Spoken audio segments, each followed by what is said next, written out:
Good morning dear students, कैसे हो आप सभी। आज मैं आपको इंडियन कॉन्स्टिट्यूशन एट वर्क से लेसन जो फोर्थ है, लेसन फोर्थ की नेक्स्ट वीडियो बताऊंगा, जिसमें the vice president of India के बारे में हम पढ़ेंगे। भारत के उपराष्ट्रपति के बारे में पढ़ेंगे। इससे पहले हम प्रेसिडेंट ऑफ इंडिया के बारे में पढ़ चुके हैं। तो चलिए शुरू करते हैं आज का lesson. The vice president of India. The vice president is elected for 5 years। जो वाइस प्रेसिडेंट हैं उनका चुनाव जो 5 वर्ष के लिए उनको चुना जाता है। His election method is similar to that of president. उनका चुनने का विधि ठीक ऐसी ही है जैसे भारत के राष्ट्रपति की होती है।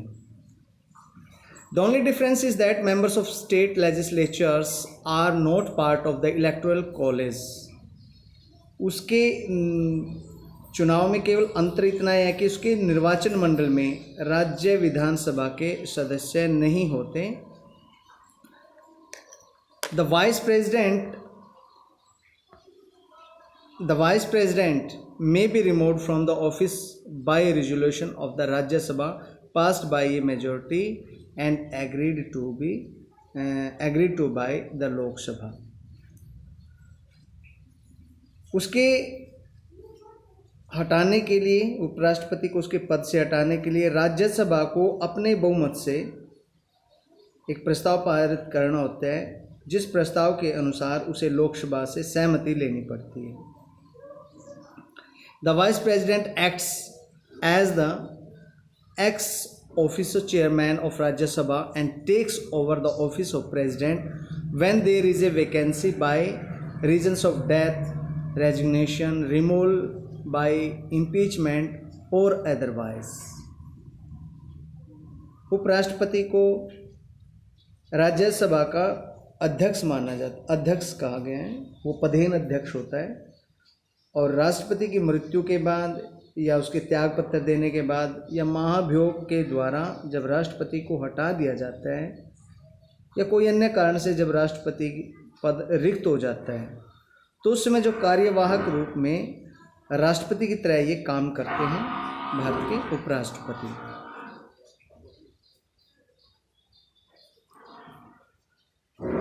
The vice president acts as the president only until a new president is elected।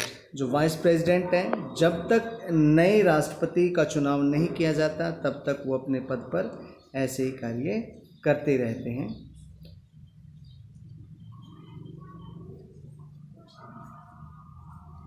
BD Jatti acted as president on the death of Fakhruddin Ali Ahmed until a new president was elected।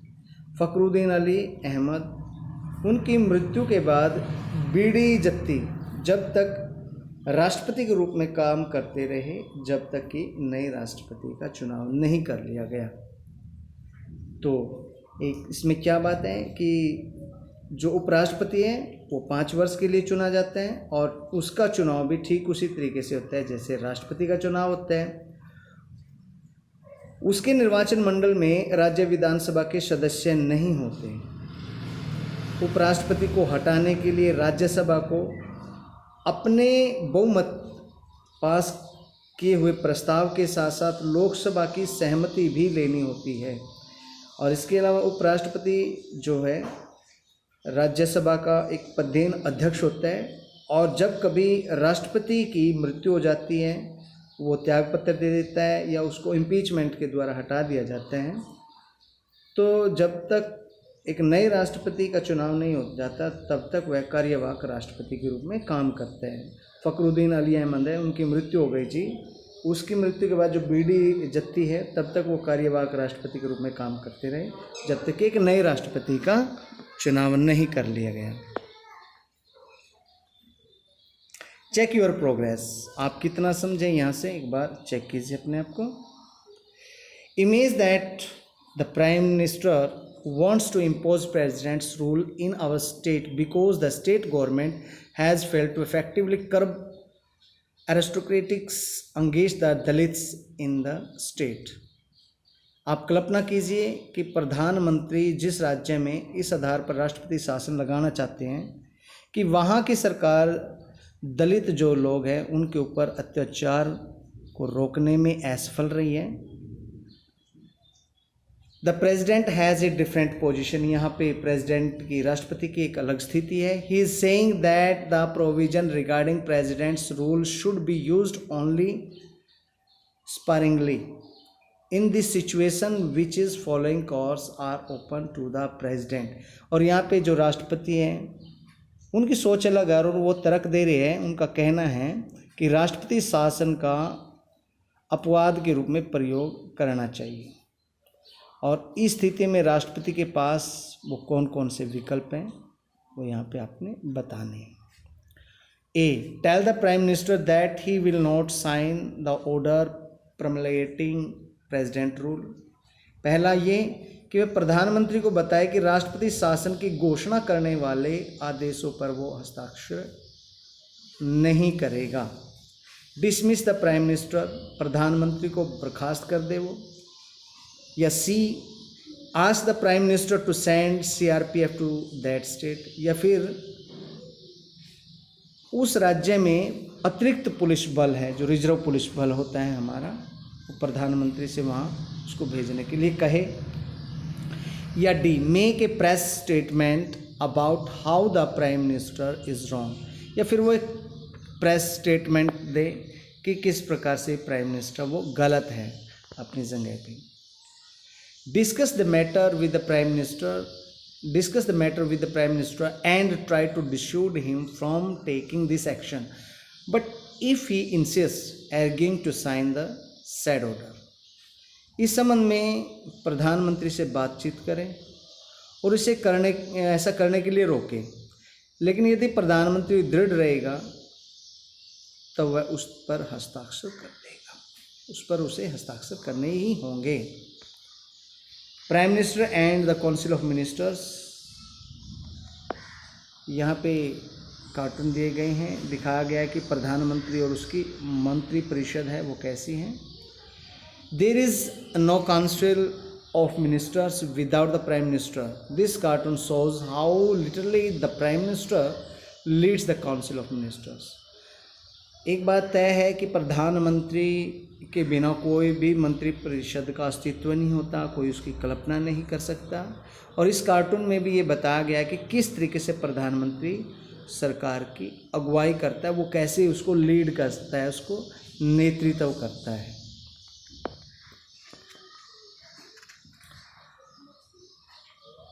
No discussion of government or politics in India would normally take place without mentioning one office, the Prime Minister of India। Bharat के प्रधानमंत्री का उल्लेख किए बिना भारत की सरकार या राजनीति में ऐसी कोई चर्चा नहीं हो सकती।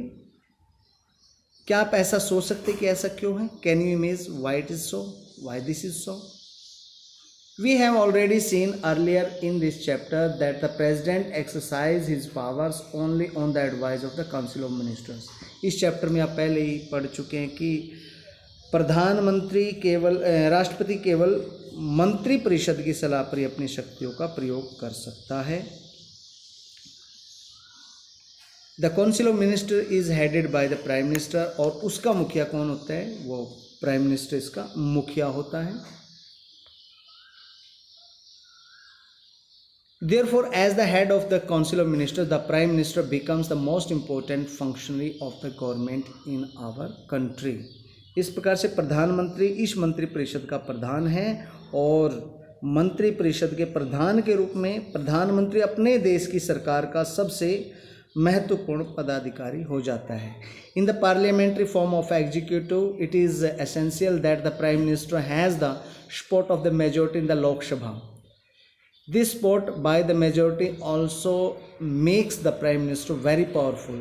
The moment this support of the majority is lost, the Prime Minister loses the office।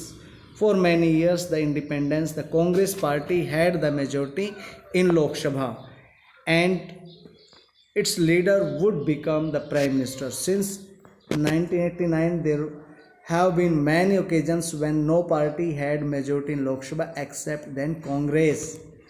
Various political parties came together and formed a coalition that the majority in the House. In such situations, a leader who is acceptable to most partners of the coalition becomes the Prime Minister.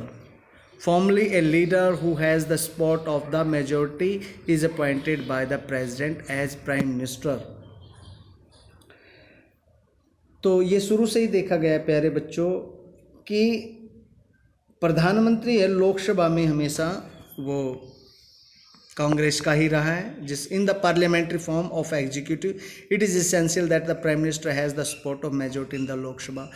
और parliamentary system में संसदीय शासन प्रणाली में ज़रूरी है कि प्रधानमंत्री को लोकसभा में बहुमत प्राप्त हो. This support by the majority also makes the prime minister very powerful. और इसी वजह से प्राइम मिनिस्टर वो बड़े पावरफुल होते हैं ऐसी स्थिति में.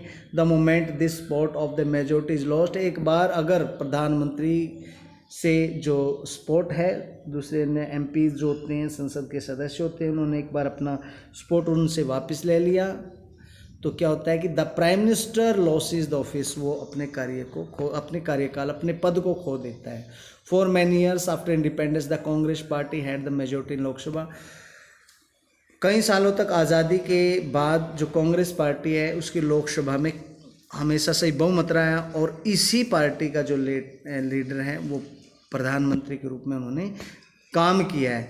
सिंस 1989 1989 से लेकर जो there have been many occasions when no party had majority in the Lok Sabha. बहुत सारे अवसर थे जब लोकसभा में कोई मेजोरिटी नहीं आई किसी भी दल की. 1989 के जो अनेक ऐसे अवसर आए हैं जब लोकसभा में किसी भी दल को जो बहुमत नहीं मिला है. Various political parties have come together and formed a coalition. बहुत सारे राजनीतिक दल वो इकट्ठे आए और उन्होंने कोलिशन बनाया, उन्होंने तालमेल बनाकर आपस में एक गठबंधन बनाया.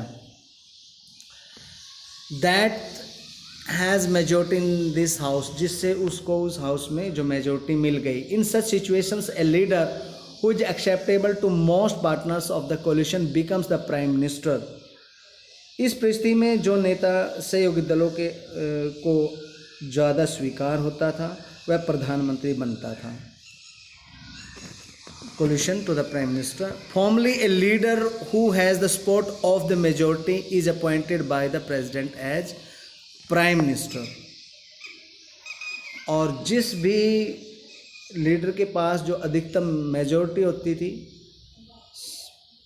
जो संसद में, तो वही उसको राष्ट्रपति प्रधानमंत्री नियुक्त कर देते थे. प्राइम मिनिस्टर को नियुक्त किया जाता था जिसको भी लोकसभा में बहुमत प्राप्त होता था, जिस भी व्यक्ति को, जिस भी सांसद को. The prime minister then decides who will be the ministers in the council of ministers.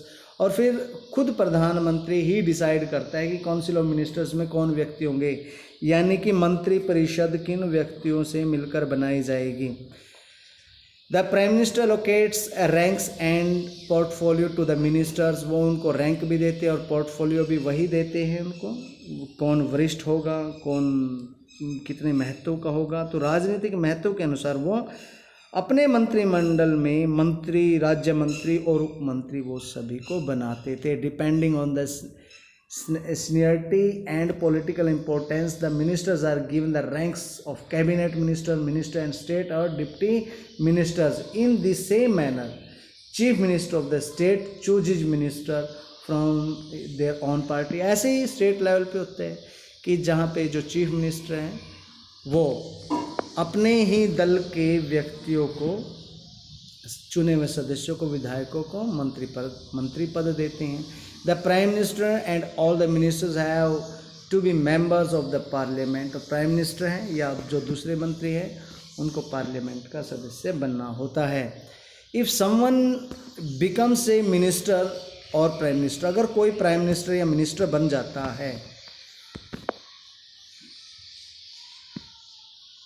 the prime minister and all the members have to be members of the parliament. If someone becomes a minister or prime minister, अगर कोई मंत्री या प्रधानमंत्री बन जाता है।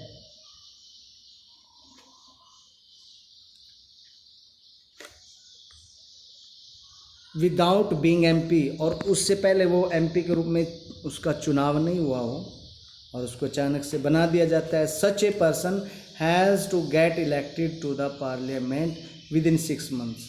ऐसे व्यक्ति को 6 महीने के अंदर अंदर चुनाव जीत कर आना होता है प्रजातांत्रिक तरीके से। There was some members in the Constituent Assembly who felt that ministers should be elected by the legislature and not selected by Prime Minister or Chief Minister।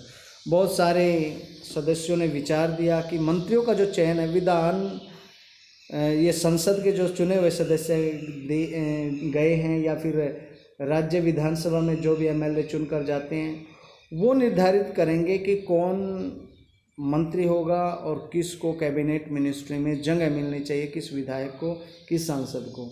ये उनको ऐसा विचार दिया गया था जो सर्वोत्तम विचार है निसंदेह है, लेकिन फिर भी जो मुख्यमंत्री और प्रधानमंत्री ही वो अपने मंत्रियों का चयन करते हैं। Swiss system under which the legislative acts elects the executive for a certain period is to my mind the best form of government for the provinces। Swiss प्रणाली मुझे लगती है कि वो सबसे महत्वपूर्ण है। ये किसी के द्वारा कहे गए शब्द है जिसमें उन्होंने कहा कि विधायिका और कार्यपालिका को एक निश्चित समय के लिए, विधायिका है जो कार्यपालिका को चुनती है, लेजिस्लेटिव असेंबली है जो वो मिनिस्टर्स को चुनती है। This is to my mind is the best form of government for the provinces. और यही मेरे दिमाग से, मेरी सोच से बहुत ही अच्छी व्यवस्था है राज्यों प्रांतों के लिए। This system of single transferable vote is the best system that can be adopted for the appointment of executives because in that all interest will be represented and no party is legislature will have any occasion to feel that it is not represented। बेगम अजीज़ रसूल ने कहा है कि अगर एकल संक्रमणीय मत प्रणाली एक सर्वोत्तम व्यवस्था है जो कि कार्यपालिका की नियुक्ति के लिए प्रयोग की जा सकती है और इसमें सभी के हितों का प्रतिनिधित्व होगा, विधायिका का भी, और विधायिका का कोई भी दल हो यह जो महसूस न कर सकेगा कि उसका प्रतिनिधित्व नहीं है, तो ये सभी के लिए बेस्ट रहेगा एकल संक्रमणीय मत प्रणाली, मतलब the system of single transferable vote, the system of single transferable vote.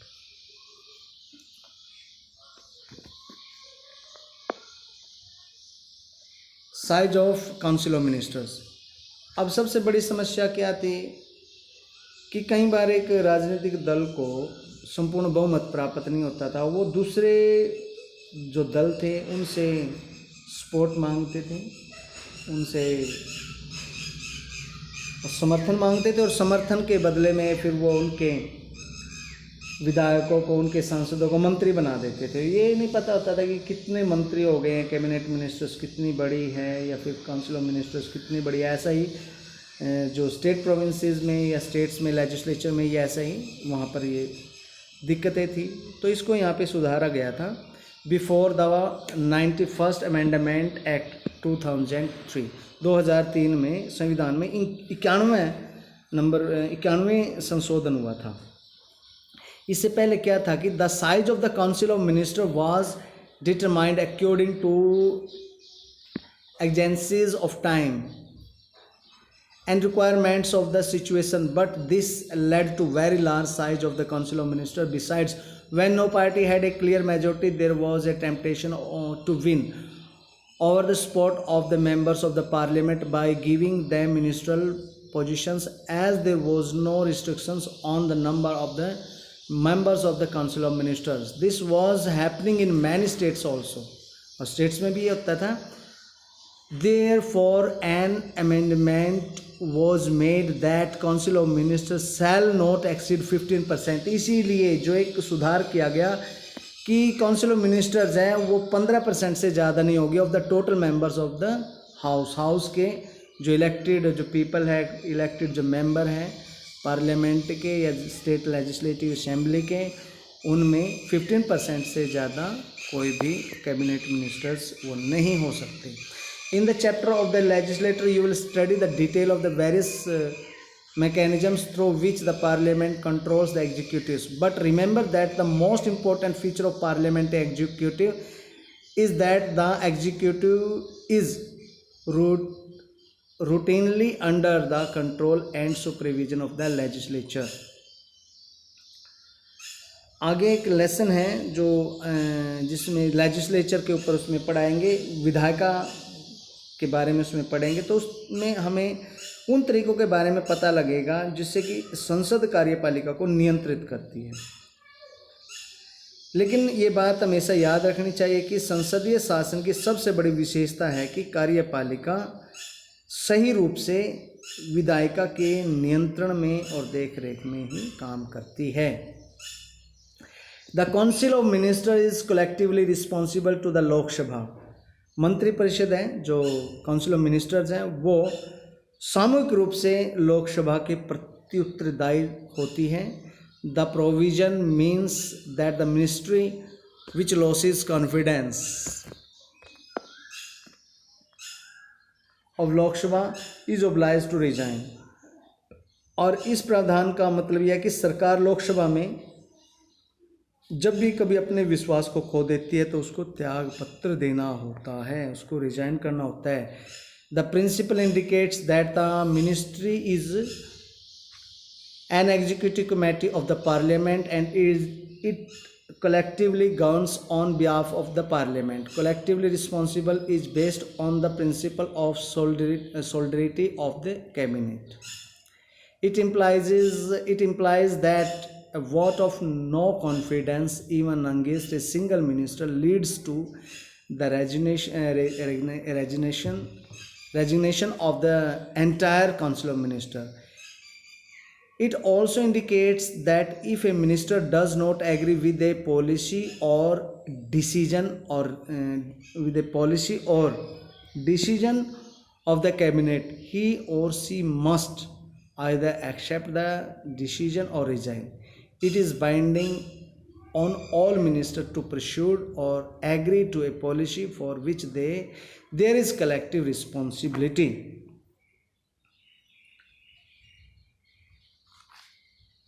तो इसमें क्या होता है कि इस सिद्धांत के अनुसार the principle indicates that the ministry, इस सिद्धांत के अनुसार है जो मंत्रिपरिषद वो संसद की कार्यकारिणी समिति होती है और संसद के प्रतिनिधि के रूप में सामूहिक रूप से वो शासन करती है। सामूहिक उत्तरदायित्व मंत्रिमंडल की एकजुटता के सिद्धांत पर आधारित है। इसकी भावना यह है कि यदि किसी एक मंत्री के विरुद्ध भी अविश्वास प्रस्ताव पारित हो जाता है तो पूरी मंत्रिमंडल को ही त्यागपत्र देना पड़ता है। इसका अर्थ ये भी हुआ कि अगर कोई मंत्रिमंडल की नीति या निर्णय से सहमत नहीं है तो उसे उस निर्णय को स्वीकार कर लेना चाहिए या फिर उसको त्यागपत्र दे देना चाहिए। इस नीति के बारे में सामूहिक उत्तरदायित्व को उसे मानना या उसे लागू करना सभी मंत्रियों के लिए बहुत जरूरी होता है। In India the prime minister enjoys A pre eminent place in the government. Bharat के अंदर प्रधानमंत्री का जो सरकार में सबसे ऊपर का स्थान होता है, सर्वोपरि स्थान होता है। The council of ministers can not exit without the prime minister. अगर प्रधानमंत्री नहीं होगा तो काउंसिल ऑफ मिनिस्टर्स का वहाँ पे कोई आधार नहीं है। The council of minister come into existence only after the prime minister has taken the oath of office. जब प्रधानमंत्री पद की शपथ ले लेते हैं तो तभी वहाँ पे जो मंत्रिपरिषद का निर्माण होता है। The death or resignation of the prime minister automatically brings about the dissolution of the council of ministers, but the demission or resignation of ministers only creates a ministerial vacancy.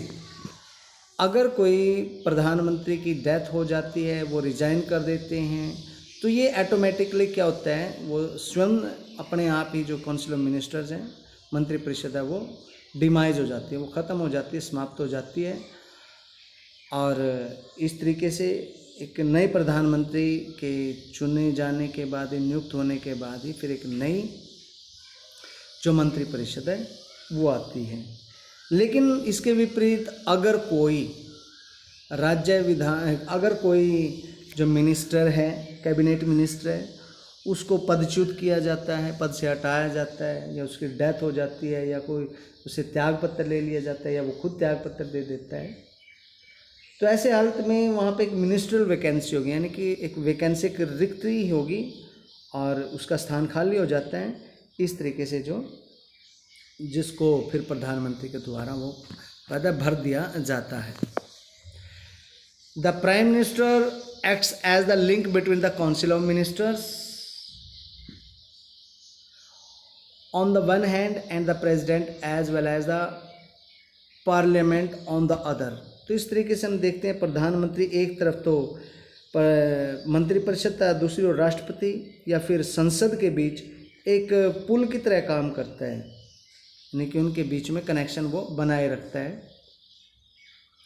It is this role of prime minister which led Pandit Jawaharlal Nehru to describe him as the linchpin of government।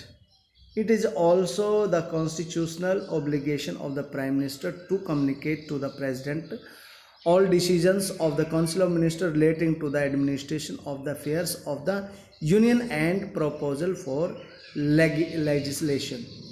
The Prime Minister is involved in all crucial decisions of the government and decides on the policies of the government। तो इस भूमिका में जो पंडित जवाहरलाल नेहरू थे, वो प्रधानमंत्री ने सरकार में एक केंद्रीय धुरी कहा था उसने उनको। प्रधानमंत्री का यह संवैधानिक कॉन्स्टिट्यूशनल जो रिस्पॉन्सिबिलिटी है, संवैधानिक उत्तरदायित्व है कि वह सभी मामलों में प्रशासन और जितने भी कानून हैं, कानूनों के बारे में राष्ट्रपति को सूचित करेगा कि ये कानून है, ये बनाए जाने या प्रस्तावित कानून है, इनके बारे में वो राष्ट्रपति को सूचित करेगा। प्रधानमंत्री जो है सरकार के सभी महत्वपूर्ण निर्णयों में सम्मिलित होता है और सरकार की नीतियों के बारे में वो निर्णय भी लेता है। Thus power widened by the Prime Minister flows from various sources: control over the Council of Ministers, leadership of Lok Sabha, command over the bureaucratic machine, access to media, projection of personalities during elections, projection as national leader during international symmetry, as well as foreign visits। तो इस प्रकार जो प्रधानमंत्री की शक्ति हैं वो अनेक शक्तियों का स्रोत कह सकते हैं हम उसको। जैसे मंत्रिपरिषद पर उसका नियंत्रण होता है, लोकसभा का वो खुद नेतृत्व करता है, और अधिकारी जमात है जितनी भी, उस पर भी वो अपना खुद का आधिपत्य रखता है। उसकी मीडिया तक पहुंच होती है, चुनाव के दौरान उसके व्यक्तित्व का उभार होता है, पूरा दिखाई देता है। अंतर्राष्ट्रीय जितने भी सम्मेलन हैं, विदेश यात्राओं के दौरान राष्ट्रीय नेताओं की एक अलग छवि दिखाई देती है।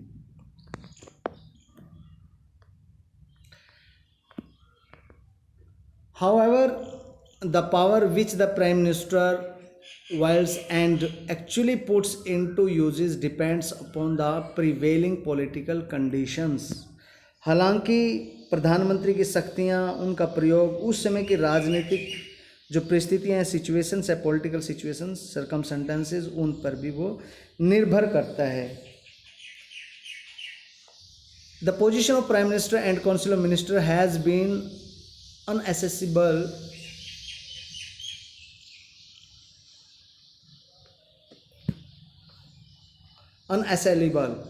whenever a single political party has secured majority in the Lok Sabha। However, this has not been case when government have been led by coalitions of political parties। Since 1989 we have witnessed many coalition governments in India। Many of these governments could not, the words fainted from my eyes as far as if I cannot stare on screen a long time। So the words gets fainted. So this is the problem that we have to face. Okay, don't worry. Let us read again. Where I was. Many of these government could not remain in power for the full term of the Lok Sabha. They were either removed or they resigned due to loss of support of the majority. These developments have affected the working of parliamentary executive.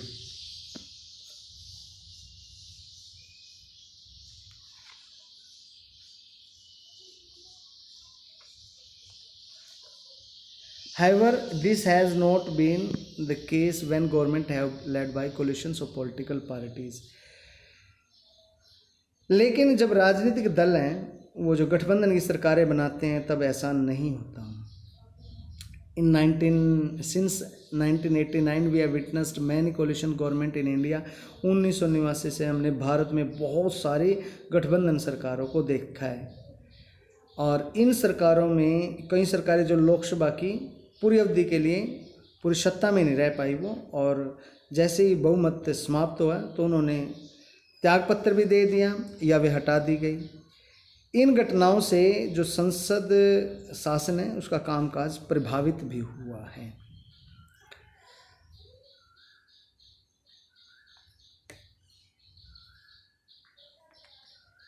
In the first place, these developments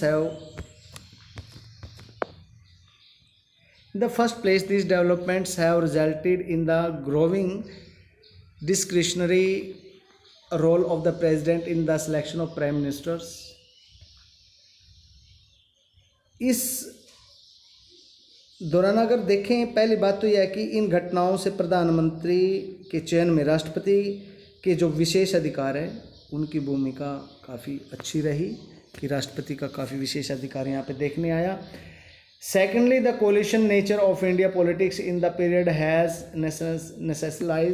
necessitated much more consultation between political partners, leading to erosion of prime ministerial authority. Secondly, जो ये हुआ कि इस अवधि में जो गठबंधन राजनीति के कारण राजनीतिक सहयोगी हैं उनसे परामर्श लेने की प्रवृत्ति बढ़ी, जिससे क्या हुआ कि प्रधानमंत्री की शक्ति में कुछ सेंध लगी है, उसकी शक्ति थोड़ी नियंत्रित हुई है. Thirdly, it has also brought restrictions on various prerogatives of prime ministers like choosing the ministers and deciding their ranks and portfolios. तीसरा कि इससे प्रधानमंत्री के जो जितने भी विशेष अधिकार थे जैसे मंत्रियों का चयन करना, उनके पद सतर मंत्रालय के चयन पर भी अंकुश लगा है बहुत सारा. और फोर्थ क्या हुआ वहाँ पे, even the policies and programs of the government cannot be decided by the prime ministers alone. Political parties of different ideologies come together both as pre-poll and post-poll alliance to form government. तो चौथा हुआ कि प्रधानमंत्री ने सरकार की जो नीतियां हैं या कार्यक्रम हैं उनको भी अकेले वो तय नहीं कर सकता. चुनाव से पहले और चुनाव के बाद विभिन्न विचारधारा वाले अनेक राजनीतिक दल हैं वो सहयोग करके सरकार बनाते हैं और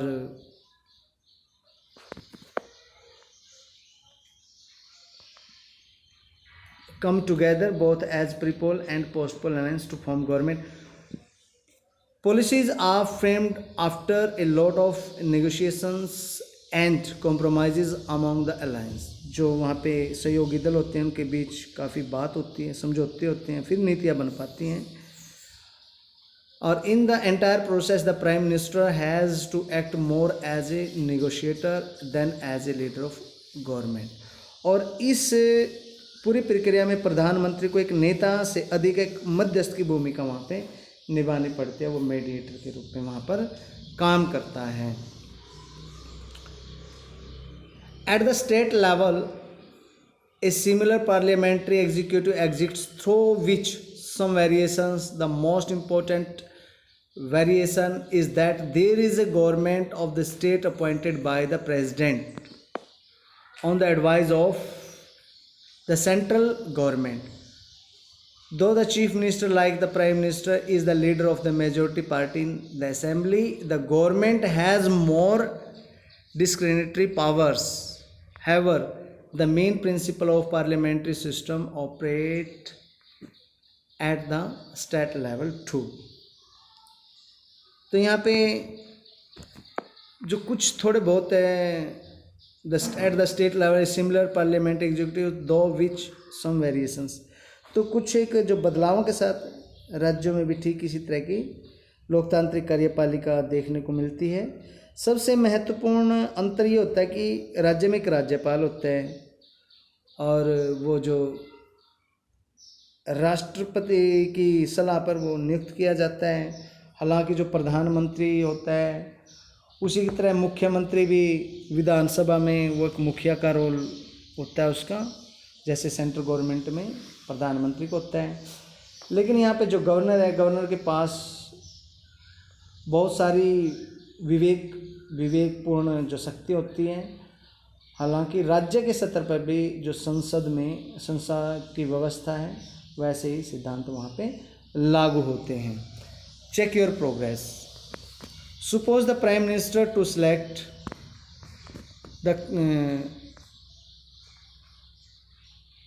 Suppose the Prime Minister is to select the Council of Ministers, what will he or she do? आप मान लीजिए कि प्रधानमंत्री को मंत्रिपरिषद का गठन करना है, उसे अपनी मंत्रिपरिषद बनानी है, चाहे वो मुख्यमंत्री है या प्रधानमंत्री, तो वो क्या करेगा? फर्स्ट जो पॉइंट है, select those who are experts in various subject. पहले जो कई विषयों में बिल्कुल विशेषज्ञ या एक्सपर्ट है उनका चयन करेगा। या दूसरा, select only those who are from his her party, या फिर वो केवल अपनी पार्टी के सदस्यों का ही चयन करेगा जो उसकी पार्टी से जीत कर आए हैं और बहुमत में है वो। या थर्डली, आजकल की राजनीति में यही है, ठीक है, पहले ऐसा नहीं था। पहले योग्य व्यक्ति किसी भी दल में थे तो वहाँ पे उनको मंत्री पद दिया जाता था। C, select those who are personally loyal and dependable. या थर्ड, ऐसे जो व्यक्तिगत रूप से निष्ठावान है या विश्वसनीय लोगों का वो चयन करेगा अपने लिए, जो उसके प्रति निष्ठा रखते हैं। या फिर select those who are supporters of the government, या केवल जो सरकार के समर्थक हैं उनको वो चुनेगा वहाँ पर। Take into account the political weight of the various aspirants and choose from among them. या फिर मंत्री बनने की होड़ में जितने भी शामिल व्यक्ति हैं वहाँ पे राजनीतिक ताकत का अंदाज़ा लगाकर ही उनका वो चयन करेगा। इनमें से वो सब क्या करेगा ये आप सोचिए समझिए। और आज के लिए इतना ही प्यारे बच्चों। नेक्स्ट जो वीडियो है वो हम कल को भेजेंगे, जिसमें हम आपको बताएंगे परमानेंट एग्जीक्यूटिव और ब्यूरोक्रेसी के बारे में आपको पढ़ाएंगे। यानी कि स्थायी कार्यपालिका है और जो ब्यूरोक्रेसी है भारत की नौकरशाही है, वो हम उसके बारे में कल को पढ़ेंगे। That's enough for today. May God Saraswati bless you. Thank you and have a good day.